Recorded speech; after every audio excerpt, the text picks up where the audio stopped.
வணக்கம் மாணவர்களே. மேல்நிலை முதலாம் ஆண்டு இயல் 6 நம்முடைய புத்தகத்தினுடைய பதிப்பகம் பழைய பதிப்பகம். இதை நான் ஒவ்வொரு இயல் வாரியாக சொல்கின்ற போதும் எடுத்துரைத்து கொண்டு செல்கிறேன்.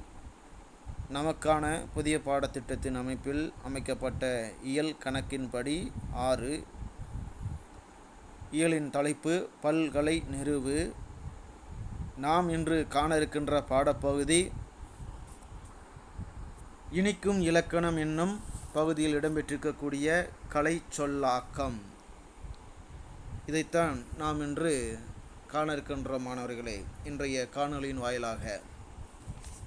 முதலில் இந்த கலை சொல்லாக்கம் என்பதற்கு பற்றி நாம் தெரிந்து கொள்வதற்கு முன்னராக அதை பற்றிய சில தரவுகளை முதலில் தெரிந்து கொண்டு பாடப்பகுதிக்குள்ளே நுழையலாம். அந்த வகையில்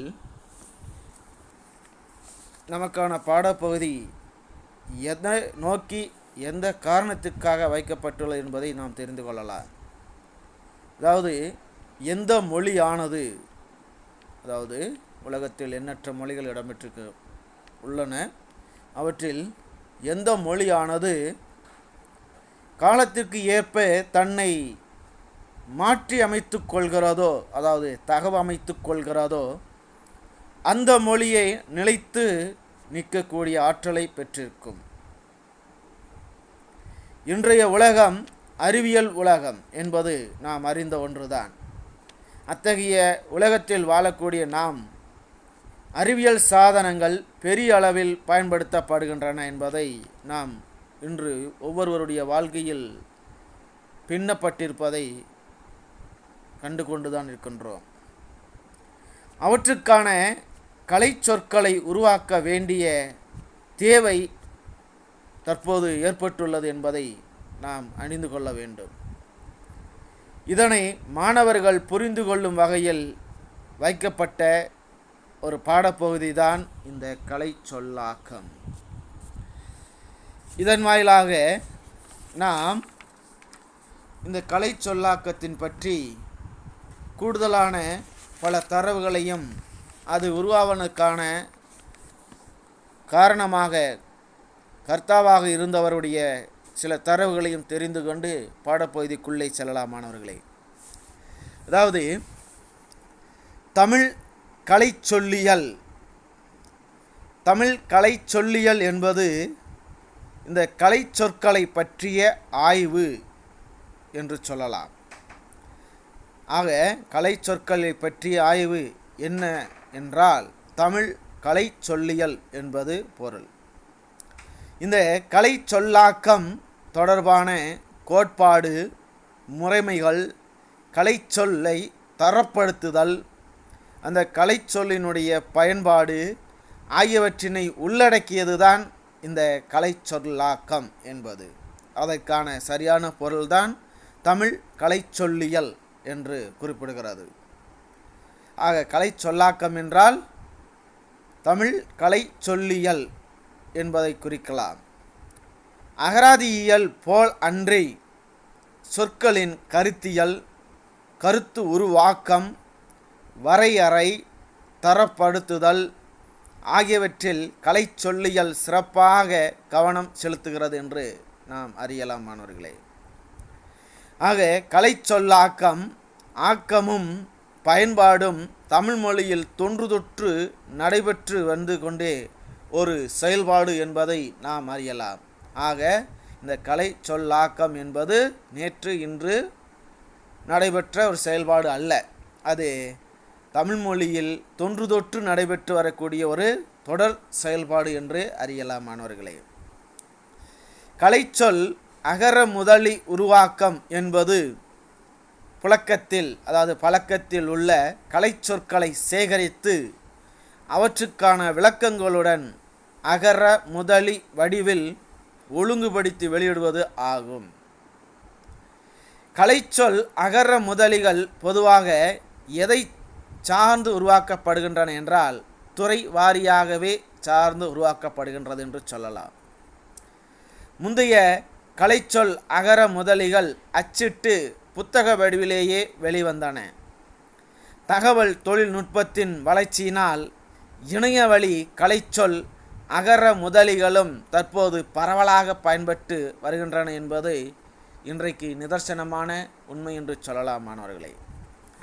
ஆக இத்தகைய கலை சொல்லாக்கங்கள் பற்றிய உருவாவதற்கு காரணமாக இருந்தவருடைய பற்றிய தரவை இந்த பகுதியில் காணலாம். மிக பழைய காலத்தில் இருந்தே கலைச்சொல் குறித்த உணர்வு இருந்து வந்திருக்கிறது என்பதை தெரிந்திருக்கலாம். ஆனாலும் கிபி 19ஆம் நூற்றாண்டின் இறுதி பகுதியிலேயே தான் இது குறித்த முறையான ஆய்வுகள், அதாவது இந்த கலை சொல்லாக்கம் பற்றிய முறையான ஆய்வுகள் முன்னெடுத்து நடத்தப்பட்டன என்று சொல்லலாம். அவை கிபி 20ஆம் நூற்றாண்டின் முற்பகுதியில் ஆஸ்திரியாவைச் சேர்ந்த, ஆஸ்திரியா என்று சொல்லக்கூடிய நாட்டைச் சேர்ந்த யூஜூன் ஊசுட்டர் என்னும் மின் பொறியாளர் கலைச்சொல் குறித்த ஆய்வுகளை மேற்கொண்டு ஒரு பொது கலைச்சொல் கோட்பாடு என்று சொல்லக்கூடிய வகையில் கலைச்சொல் கோட்பாடை ஒன்றை உருவாக்கினார். அவர் வாயிலாகத்தான் இந்த கலை சொல்லாக்கம் இன்றைக்கு நடைமுறையில் இருக்குது என்று சொல்லலாம். ஆகையால் தான் அவரை கலை சொல்லியலின் தந்தை என்று குறிப்பிடுகிறார்கள். கோட்பாடு உருவாக்கத்தில் மட்டுமல்லாமல் கலை சொற்களை தரப்படுத்துவதிலும் ஆர்வம் கொண்டிருந்தவர்தான் இந்த யூஜூன் ஊசுட்டர். பல ஆய்வுகளை முன்னெடுத்ததோடு நடைமுறையில் கலை சொற்களை தரப்படுத்துதலை செயல்படுத்தும் முயற்சிகளும் தீவிரமாக ஈடுபட்டார்.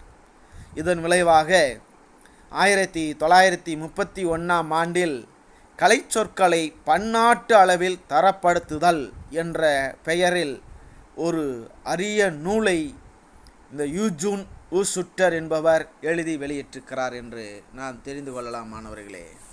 ஆகையால் தற்காலத்தில் இந்த கலை சொல்லாக்கம் என்பதை பற்றிய அறிவு மிக அதிகமாகவே பயன்படுகிறது. ஆனால் அவை நேற்று இன்று ஏற்பட்ட செயல்பாடு அல்ல, பல மொழி நம் தமிழ் மொழியுடைய காலத்துக்கு ஏற்ப ஏற்பட்டிருக்கிறது என்பதை அறிந்து கொள்ளலாம் மாணவர்களே. இதனைத் தொடர்ந்து நம்மளுடைய பாடப்பகுதிக்கு நாம் செல்கின்றோம் மாணவர்களே. இந்த கலை சொல்லாக்கம் என்ற பாடப்பகுதியானது நமக்கு ஒரு நேர்காணல் அடிப்படையில் அமைந்திருக்கிறது என்று தெரிந்து கொள்ளலாம். அதாவது பள்ளியின் இணைய இதழுக்காக அகராதி துறையை சேர்ந்த ஆசிரியராக இருக்கக்கூடிய செலியன் என்பவர்களுடன் அவரது மாணவர்களாக இருக்கக்கூடிய முத்து, தமிழ் கனல் என்று சொல்லக்கூடிய 2 மாணவர்கள் செலியன் அவர்களிடம் எடுத்துக்கொண்ட நேர்காணல், அதாவது பேட்டின்னு சொல்லுவாங்க இல்லையா, அந்த தான் தமிழில் நேர்காணல், அது அடிப்படையில் எடுக்கப்பட்ட ஒரு பகுதியாக நமக்கு பாடப்பகுதியாக தரப்பட்டுள்ளது மாணவர்களே. ஆக இந்த கலை சொல்லாக்கம் என்ற பாடப்பகுதி ஒரு நேர்காணல் என்பதை உணரலாம். நேர்காணல் வாயிலாக உருவாக்கப்பட்டது. இதில் இடம்பெற்றிருக்கக்கூடியவர்கள் ஆசிரியர் செழியன், மாணவர்கள் முத்து, தமிழ் கனல் என்பவர்கள். ஒரு வாயிலாக நாம் பாடப்பகுதிக்கு செல்கின்றோம். முதலில் வழக்கம் போல அங்கே பின்பற்றக்கூடிய மரபு, ஒருவருக்கு ஒருவர் வணக்கம் கூறுவது, நலம் விசாரிப்பது. இதனைத் தொடர்ந்து நம்ம பாடப்பகுதி ஆரம்பிக்கிறது. அதே முத்து என்ற மாணவன் ஆசிரியரை கண்டு வணக்கம் ஐயா என்று மரபு ஏற்படுத்தி கொண்டார். அதே போலவே தமிழ் கனலும் தனக்கான மரபு ஏற்படுத்தி கொண்டார். ஆசிரியரும் தன்னுடைய மாணவர்களுக்கு தமிழ் மரபின் அடிப்படையில், பேட்டியினுடைய மரபின் அடிப்படையில் மீண்டும் அவர்களுக்கு வணக்கம் என்பதை தெரிவித்து கொண்டார். இங்கிருந்து நம் பாடப்பகுதி ஆரம்பிக்கின்றது மாணவர்களே.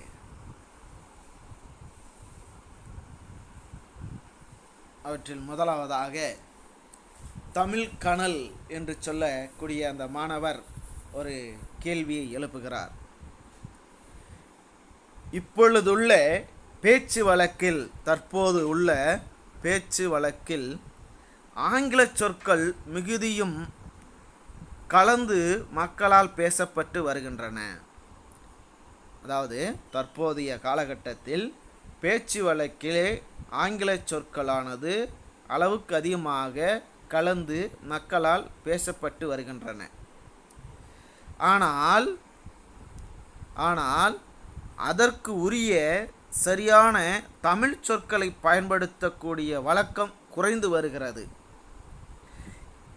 இதற்கான காரணம் என்னவென்று சொல்லுங்கள் ஐயா என்று அந்த அகராதி இயலால் ஆசிரியரான செழியன் என்பவரிடம் தமிழ்கனல் மாணவர் கேட்கிறார்.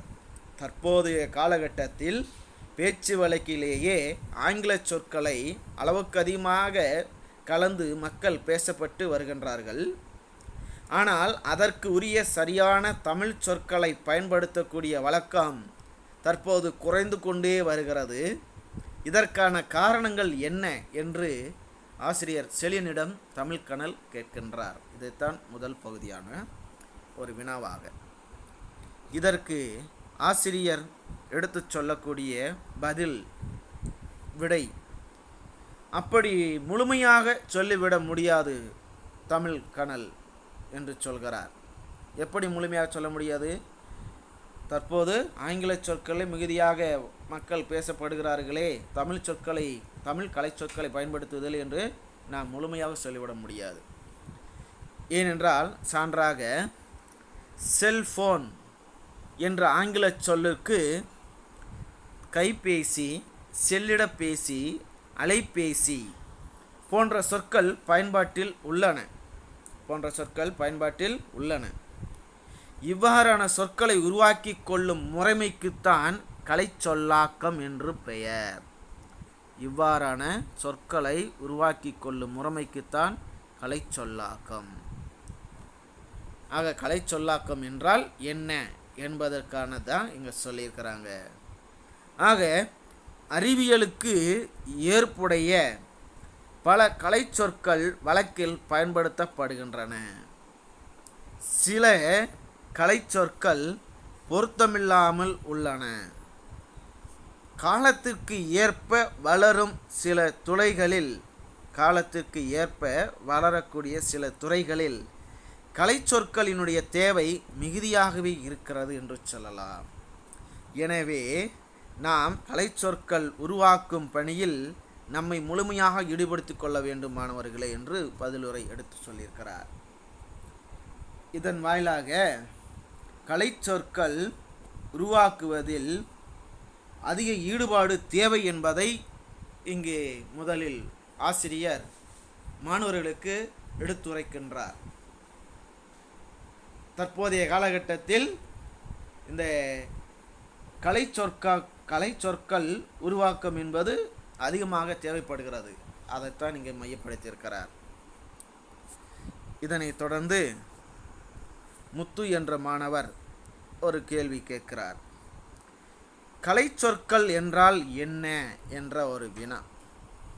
அதற்கு செழியன் ஆசிரியர் பதிலுரையாக, கலை சொற்கள் என்றால் ஒரு மொழியில் காலத்திற்கு ஏற்ப துறை சார்ந்த புதிய கண்டுபிடிப்புகளுக்காக உருவாக்கி பயன்படுத்தப்படும் சொற்களைத்தான் கலை சொற்கள் என்கிறோம்.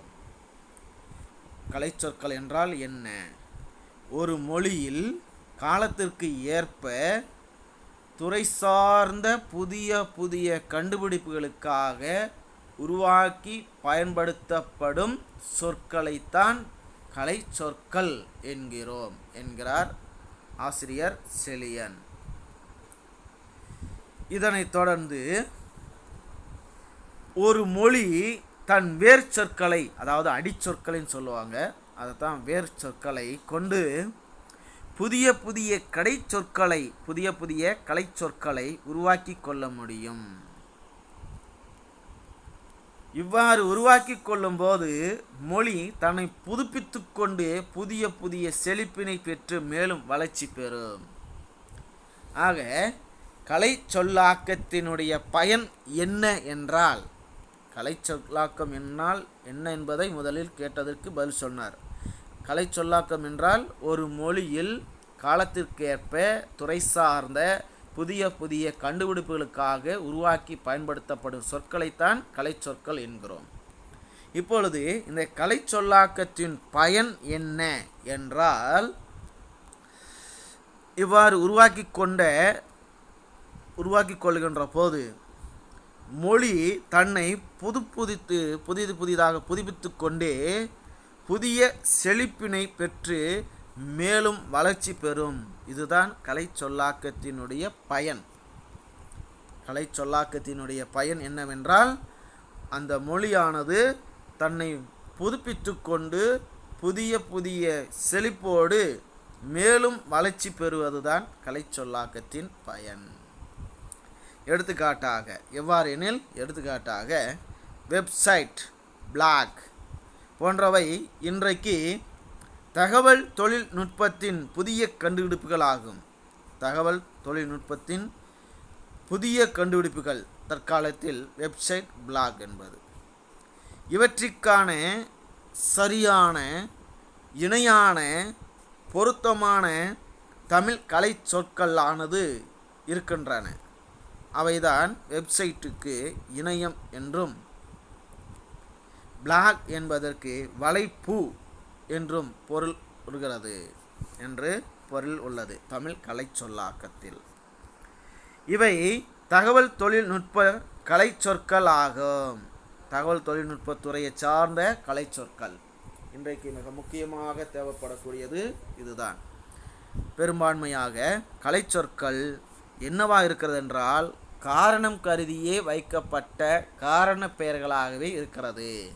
ஆக கலை சொற்களானவை இடுகுறி பெயர்கள் அல்லாமல் காரணம் கருதி வைக்கப்படுவதனால் அவை பெரும்பாலும் காரண பெயர்களாகவே இருக்கின்றன என்பதை நீங்கள் அறிந்து கொள்ள வேண்டும் மாணவர்களே.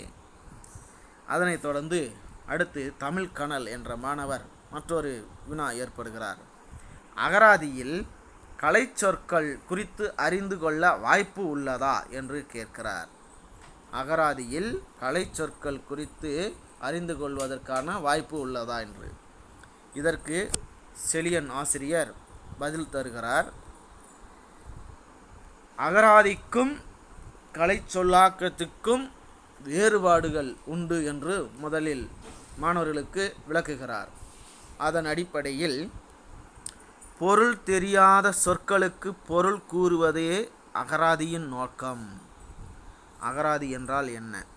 பொருள் தெரியாத சொற்களுக்கு பொருள் கூறுவது அகராதியின் நோக்கம். ஆனால் கலை சொல்லாக்கம் என்பது பொருள் தெரிந்த பிறமொழி சொற்களுக்கு தாய்மொழியில் முன்பே உள்ள சொற்களை அடையாளம் காட்டியும் தேவையான இடத்தில் புதிதாக சொற்களை உருவாக்கி தருவதுதான் கலை சொல்லாக்கம். ஆக அகராதி என்பதும் கலை சொல்லாக்கம் என்பதும் ஒன்று அல்ல, இரண்டும் வேறுபாடு கொண்டவை.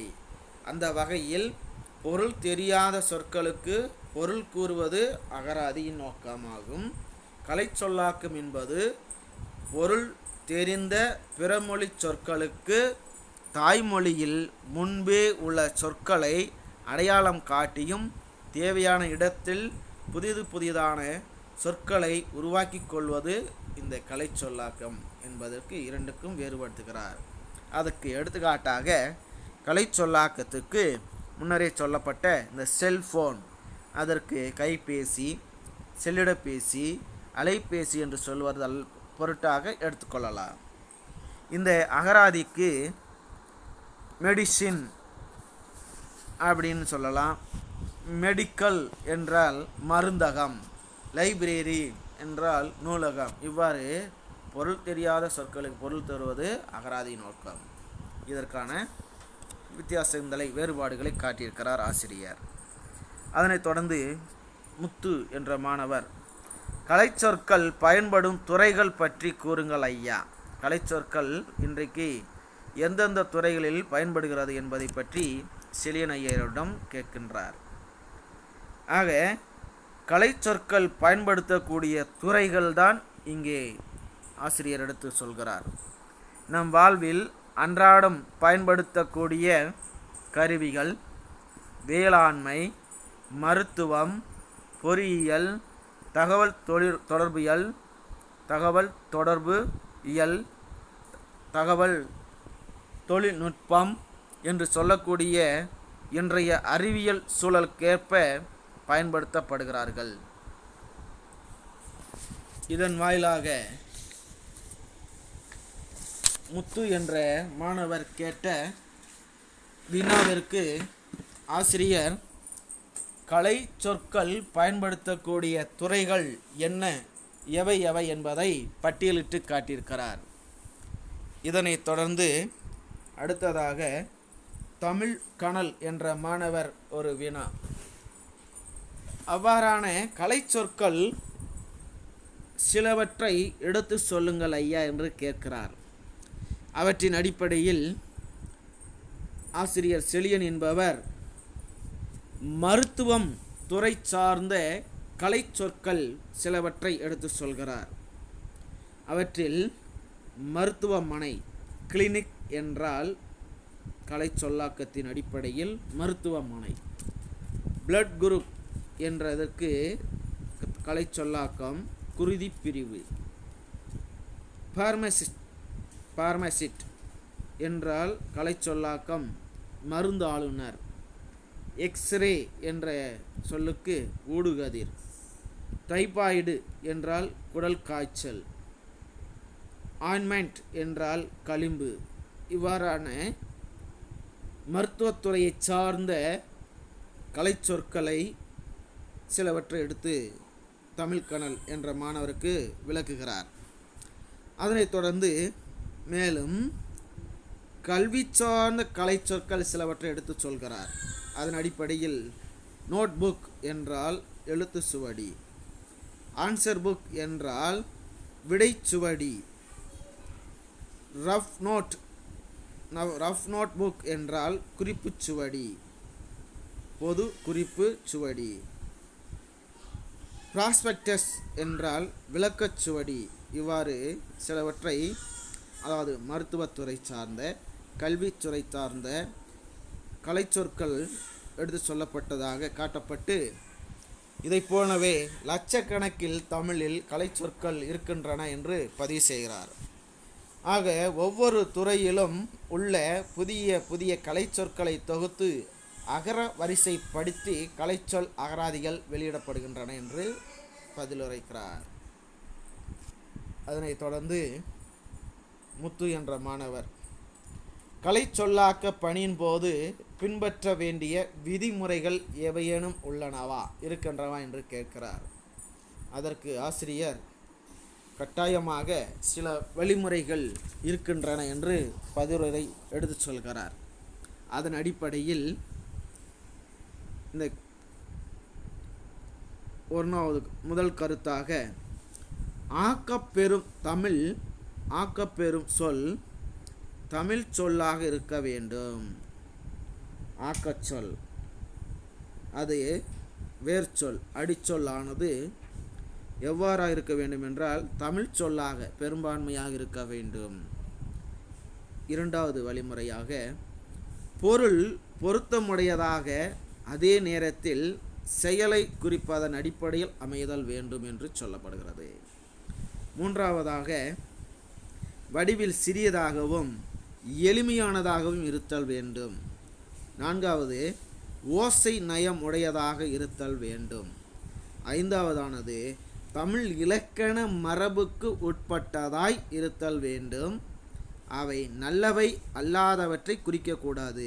நல்லதற்கு எதிரான தீயவான சொற்களின் அடிப்படையில் குறிக்கக்கூடாது என்று சொல்லக்கூடிய ஒரு 5 விதிமுறைகளின் அடிப்படையில் தமிழில் கலை சொல்லாக்கம் பணி தொடங்குவதற்கு முன் நாம் ஒவ்வொருவரும் பின்பற்றப்பட வேண்டியதை நினைவில் வைத்து கொள்ள வேண்டும் என்று ஆசிரியர் செழியன் என்பவர் எடுத்து கூறியிருக்கிறார். அதனைத் தொடர்ந்து தமிழ்கனல் என்ற மாணவர் கலைச்சொல் உருவாக்கத்தில் மாணவர்களின் பங்களிப்பு எவ்வாறு இருக்க வேண்டும் என்று கேட்கிறார். இவற்றில் மாணவருடைய பங்களிப்பு மிக முக்கியமா என்பதை நீ தெரிந்து கொள்ள வேண்டும் மாணவர்களே. ஆனால் கலைச்சொல் உருவாக்கத்தில் மாணவர்களின் பங்களிப்பு மிக முக்கியமானது தான். அதை பற்றிய கருத்துக்களாக ஆசிரியர் சொல்கிறார். நாள்தோறும் புதிய புதிய கண்டுபிடிப்புகள் உருவாகி கொண்டிருக்கக்கூடியதுதான் தற்போதைய சூழ்நிலை. ஆகவே அதற்கான கலைச்சொல் ஆக்கங்களையும் நிகழ்ந்து கொண்டே உள்ளன என்று சொல்லலாம். நிகழ்ந்து கொண்டே இருக்கின்றன என்று சொல்லலாம். பெரும்பாலும் அவை ஏட்டளவில் இருக்கின்றன. ஆனால் அக்கலை சொற்கள் மக்கள் பயன்பாட்டிற்கு கொண்டு வர வேண்டும். அப்போதுதான் அவை முழுமையாக பயன்படக்கூடியதாக இருக்கும். எடுத்துக்காட்டாக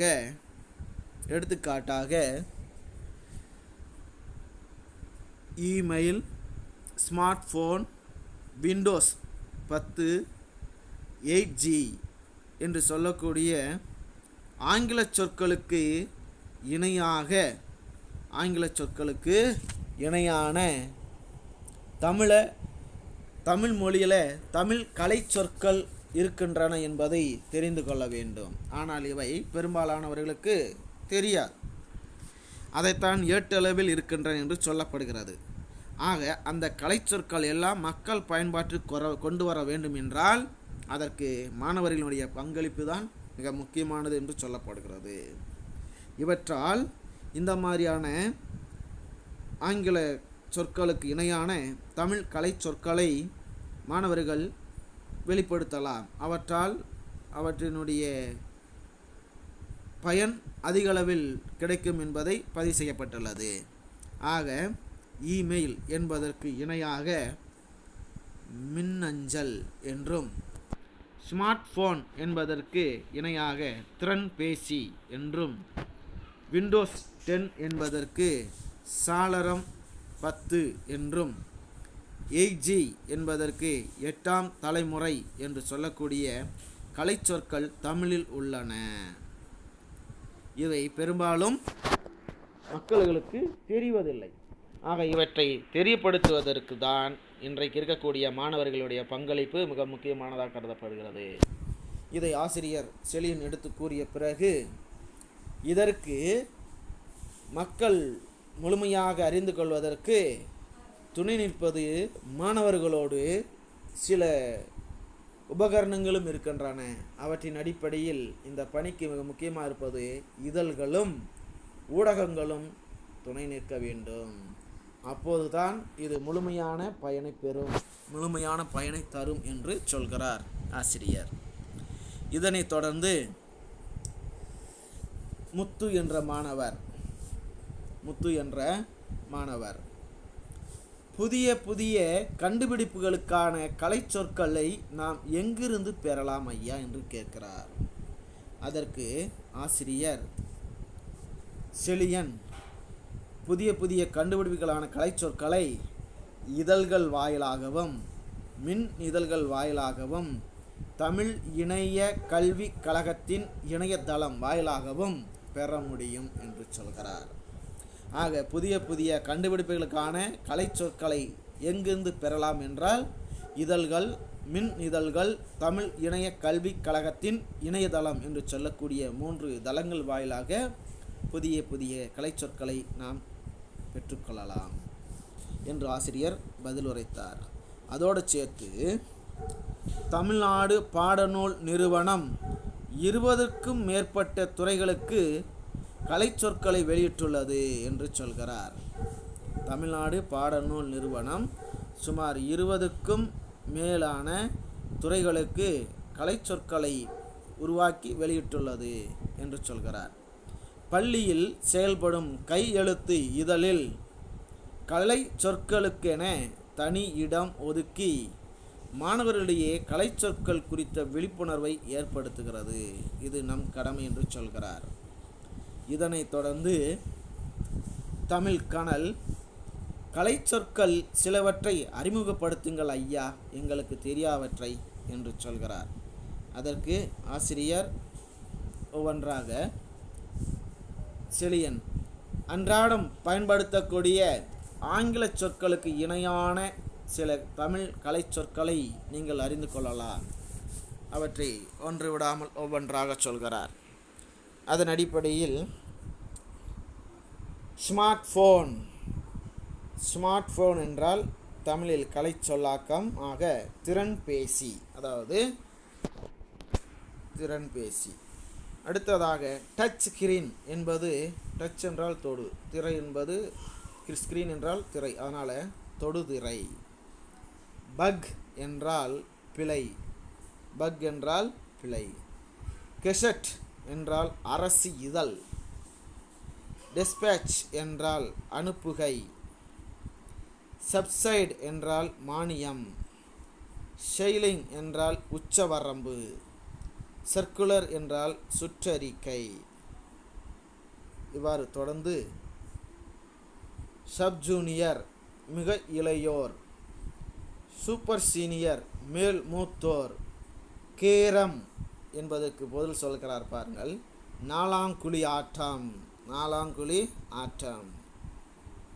சதுரங்கம், செஸ் போர்டு இதெல்லாம் சொல்லுவாங்களே அது மாதிரி.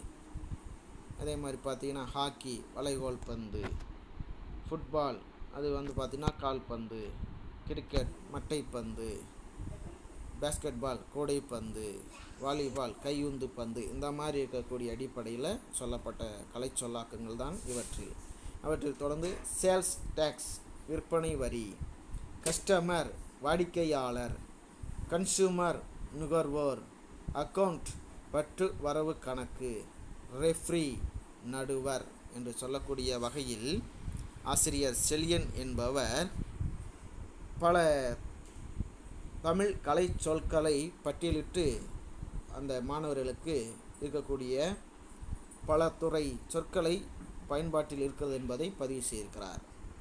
இவற்றை தொடர்ந்து முத்து தமிழில் கலை சொற்களின் இன்றியமையாமை ஏதேனும் இருக்கிறதா என்றால் அவற்றையும் கூறுங்கள் என்று கேட்கிறார். அவற்றின் அடிப்படையில் ஒவ்வொன்றாக செலியன் ஆசிரியர் பதிவு செய்கிறார்.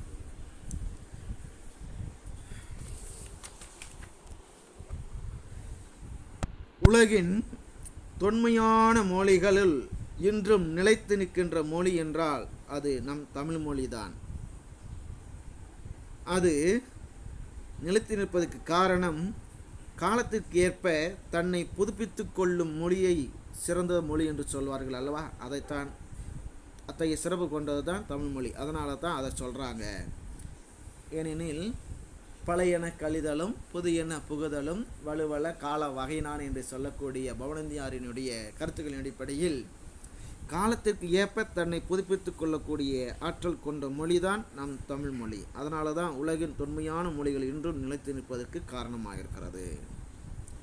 அந்த வகையில் மருத்துவம், பொறியியல், தொழில்நுட்ப அறிவியல் ஆகியவற்றை தமிழ் வழியில் பயில கலை சொல்லாக்கம் இன்றியமையாததாக உள்ளது என்று சொல்லப்படுகிறது. அந்த தாய்மொழி வழியிலான சிந்தனை மட்டுமே புதிதான கண்டுபிடிப்புகளுக்கு வழிவகுக்கும். ஆக இதுதான் மிக முக்கியமானது கருவி மாணவர்களே. தாய்மொழி வாயிலாக சிந்தனையை மேலும் புதிதான கண்டுபிடிப்புகளுக்கு வழிவகுக்கக்கூடியதாக இருக்கின்றது, அதை சொல்கிறார். அவற்றை தொடர்ந்து உலகின் எந்த மூலையில் எவ்வகையான கண்டுபிடிப்பு நிகழ்ந்தாலும் உடனுக்குடனே தங்கள் மொழிக்கு ஆக்கம் செய்து விடுவார்கள். அவர்கள்தான் ஜப்பானியர்கள். அதன் வாயிலாக தாய்மொழி வழியில் ஜப்பானியர்கள் அறிவியல் தொழில்நுட்ப பாடங்களை கற்பதால் அங்கே நாள்தோறும் புதிய கண்டுபிடிப்புகள் நிகழ்ந்து கொண்டே வருகின்றன என்று சொல்லலாம். ஆக அறிவியல் தொழில்நுட்ப பாடங்களை நாள்தோறும் புதிதாக கண்டுபிடித்து படிக்கக்கூடியவர்கள் யார் என்றால் தன்னுடைய தாய்மொழியின் அடிப்படையில் ஜப்பானியர்களைத்தான் குறிப்பிட்டு சொல்லப்படுகிறது. எனில் ஜப்பானில் நாள்தோறும் புதிய கண்டுபிடிப்புகளானது நிகழ்ந்து கொண்டே இருக்கிறது என்று சொல்லலாம். இதனைத் தொடர்ந்து கலை சொல்லாக்கம் என்று சொல்லக்கூடிய ஒன்று இல்லை என்றால் அவற்றை நாம் ஒலிபெயர்ப்பு சொல்லாக மட்டுமே பயன்படுத்த முடியும். எனவே கலை சொற்களை நடைமுறை பயன்பாட்டு கொண்டு வருவது என்பது மிக மிக முக்கியமானது என்று சொல்லப்படுகிறது. இதனைத் தொடர்ந்து முத்து கலை சொற்கள் தொடர்பான பல பயனுள்ள செய்திகளை பகிர்ந்து கொண்டமைக்கு நன்றி ஐயா என்று சொல்லி அந்த மாணவர்கள் இருவரும் ஆசிரியரிடமிருந்து என்ன செய்கிறார்கள் என்றால் விடைபெறுகிறார்கள்.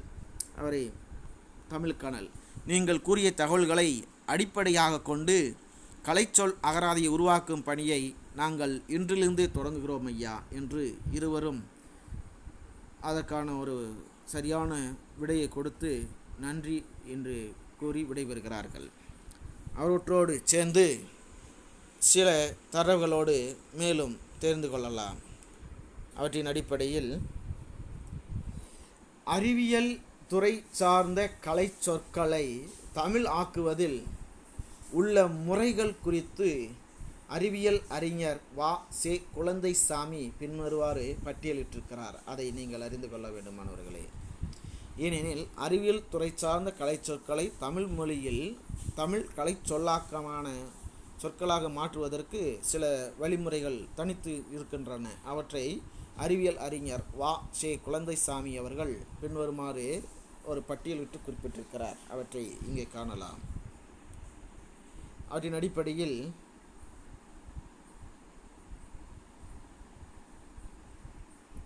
பழந்தமிழ் இலக்கிய சொல்லை பயன்படுத்துவது ஒரு முறை. அதாவது வளவன் என்றால் தேர்ப்பாகன், தேர் ஓட்டி என்றெல்லாம் சொல்வார்கள். இது பழந்தமிழ் இலக்கிய சொல்லின் அப்படியே பயன்படுத்துவது. இதை அறிவியல் துறை சார்ந்த அடிப்படையில் பைலட் என்று சொல்கிறார்கள்.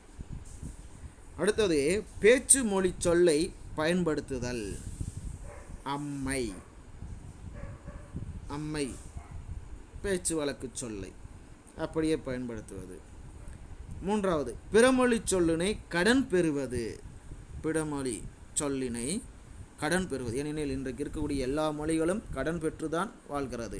மனிதர்களும் அவர் வாழ்க்கையில் ஒன்றாடம் கடன் பெறுவது ஒரு முக்கிய அங்கமாக இருக்கிறது அல்லவா? அதை போலவே தான் சில மொழிகள். அவற்றிலும் உயர்மொழி, தனிமொழி, செம்மொழியின் அடிப்படையில் தனிமொழி என்பவை தனக்கு செய்யக்கூடிய உதவிகள், அதாவது மற்ற மொழிக்கு அளவுக்கு அதிகமான உதவி செய்ய வேண்டும்.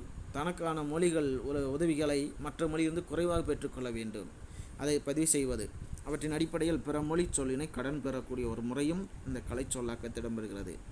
அவ்வாறு இந்த டெசிமல் என்று சொல்லக்கூடிய பிறமொழி சொல்லுக்கு சரியான அடிப்படையில் நமக்கு தமிழ் மொழியினுடைய சொல்லாக்கம் கிடைக்காதனால தசம முறை என்ற அடிப்படையில் பிறமொழி சொல்லினை கடனாக பெற்றுக்கொண்டார்கள். அதனைத் தொடர்ந்து புதுச்சொல் படைத்தல். புதுச்சொல் மால்கூல் என்ற சொல் என்பது இதுவரை அறியாதது. அதனால் புதுச்சொல் அதுக்கு சரியான பொருளை நாம் உருவாக்குவது, அதுதான் மூலக்கூறு. உலக வழக்கை ஏற்றுக்கொள்ளல்.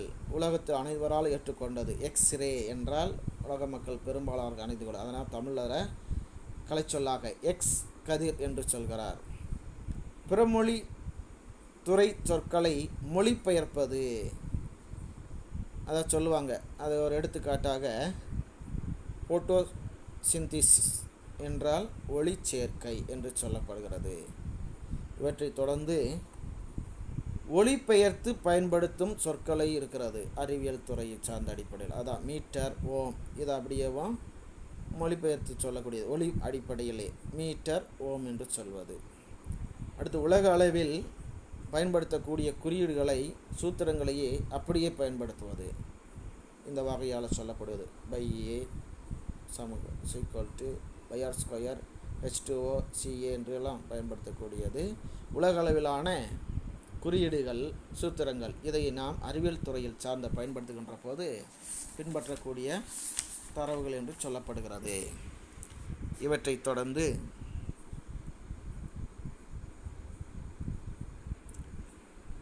தமிழில் கலை சொற்களை உருவாக்கிடும் போது பின்பற்ற வேண்டிய சில செயல்கள். தமிழில் கலை சொற்களை உருவாக்கிடும் போது நாம் செய்ய வேண்டியவை என்ன என்ன அப்படின்னு சொல்கிறாங்க. தமிழ் கலை சொற்களை உருவாக்கிடும்போது நாம் செய்ய வேண்டியவை. அதில் பழந்தமிழ் இலக்கிய சொற்களையும் பேச்சு வழக்கு சொற்களையும் புதிய சொற்களையும் இயன்ற அளவு பயன்படுத்துதல் வேண்டும். இதை சொல்கிறாங்க முதல் கருத்தாக. தமிழில் கலை சொற்களை உருவாக்கும் போது செய்ய வேண்டியவைகள் அடிப்படையில் முதல் கருத்தாக பழந்தமிழ் இலக்கிய சொற்கள், பேச்சு வழக்கு சொற்கள், புதிய சொற்கள் முடிந்தளவுக்கு பயன்படுத்தப்பட வேண்டும். அடுத்ததாக, அன்றாட உரையாடலில் நாம் தமிழ் சொற்களையே பயன்படுத்தும் வழக்கத்தை ஏற்படுத்தி கொள்ள வேண்டும். மூன்றாவதாக, கலை சொல்லாக்க பணியில் ஈடுபடுவோர் பிறமொழி சொற்களை அப்படியே கையாள்வதையோ ஒலிபெயர்ப்பு சொற்களாக மாற்றுவதையோ கடன் வாங்குவதையோ தவிர்த்தல் வேண்டும். பெரும்பான்மையாக இவையெல்லாம் நாம் கலை சொற்களாக மாற்றுகின்ற போது பயன்படுத்தக்கூடாது என்று சொல்கிறார். இவற்றை தொடர்ந்து நாம் கலை சொல்லாக்க பணியில் ஈடுபடுகின்ற போது தமிழில் எண்ணற்ற புதிய சொற்களை உருவாக்குவதோடு படைப்புகள் சார்ந்த அறிவையும் பெறலாம் என்று சொல்லப்படுகிறது. இதைத்தான் நாம் இன்றைய பாடப்பகுதியில் தெரிந்து கொண்டோம் மாணவர்களே. இவ்வாறான பாடப்பகுதியை தொடர்ந்து நாம் இவற்றின் வாயிலாக என்னென்ன செய்திகளை தெரிந்து கொண்டோம் என்பதை சில குறிப்பு செய்திகளாக உங்களுக்கு நான் நினைவுபடுத்துகிறேன் மாணவர்களே. அவற்றின் அடிப்படையில் இந்த பாடப்பகுதியின் வாயிலாக கலை சொல்லாக்கம் என்றால் என்ன, அதை பற்றிய பொருளை தெரிந்து கொண்டோம். அடுத்ததாக, கலை சொல்லாக்க பணியில் பின்பற்ற வேண்டிய வழிமுறைகள் என்ன என்பதை தெரிந்து கொண்டோம். கலை சொல்லாக்கத்தின் வாயிலாக ஒரு மொழியினுடைய பயன் என்ன என்பதை பெற்றுக்கொண்டோம். கலை சொல்லாக்கத்துக்கும் அகராதிக்கும் உள்ள வேறுபாடுகள் என்ன என்பதை அவற்றுக்கான விளக்கத்தோடு சான்றுகள் அடிப்படையில் புரிந்து கொண்டோம். கலை சொற்களினுடைய தேவைகள் எங்கே எந்தெந்த துறையில் இன்றைக்கு இடம்பெறுகிறது என்பதையும் கண்டுகொண்டோம். கலை சொற்களை உருவாக்கக்கூடிய வழிமுறைகள் அதை பற்றி தெரிந்து கொண்டோம். கலை சொற்களை தமிழாக்கும் முறைகள் பற்றியும் தெரிந்து கொண்டோம். தொழில்நுட்ப வளர்ச்சிக்கு இயன்ற புதிய சொற்களை உருவாக்கக்கூடிய திறனை பெற்றுவதற்கான ஆற்றலை பெறுவதற்கு அடிப்படையில் இந்த பாடப்பகுதியெல்லாம் அமைந்திருக்கிறது என்பதை முதன்மைப்படுத்தக்கூடிய கருத்துக்கள் அடிப்படையில் இன்றைய பாடப்பகுதியை நாம் பார்த்தோம் மாணவர்களே. இதோடு பாடம் முடிந்தது. இந்த கலை சொல்லாக்கம். நன்றி.